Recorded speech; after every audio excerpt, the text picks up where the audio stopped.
হুজ্জাতুল ইসলাম ইমাম আল গাজ্জালি রহমতুল্লাহ আলাইহ এহইয়াউ উলুমিদ্দিন কিতাবে লিখেন, জনৈক আরব বলেন, ৬ প্রকার নারীকে বিবাহ করো না: আন্নানা, মান্নানা, হান্নানা, হাদ্দাকা, বাররাকা ও সাদ্দাকা।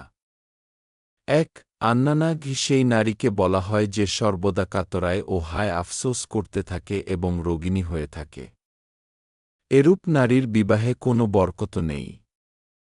২ মান্নানা সেই নারীকে বলা হয় যে স্বামীর প্রতি প্রায়ই অনুগ্রহ প্রকাশ করে বলে, আমি তোমার জন্যে এই করেছি সেই করেছি। ৩ হান্নানা সেই নারীকে বলা হয় যে তার পূর্ব স্বামীর প্রতি অথবা তার সন্তানদের প্রতি আসক্ত থাকে। ৪ হাদ্দাকা সেই নারীকে বলা হয় যে সব কিছুর উপরই লোভ পোষণ করে এবং তা পেতে চায়। এরপর তা ক্রয় করার জন্যে স্বামীকে তাগিদ দেয়। ৫ বাররাকা হেজাইদের পরিভাষায় সেই নারীকে বলা হয় যে সারাদিন কেবল সাজসজ্জা ও প্রসাধনে মেতে থাকে। আর ইয়ামানিদের পরিভাষায় সেই নারীকে বলা হয় যে খেতে বসে রাগ করে এবং একাই খায়। প্রত্যেক বস্তু থেকে নিজের অংশ আলাদা করে রাখে।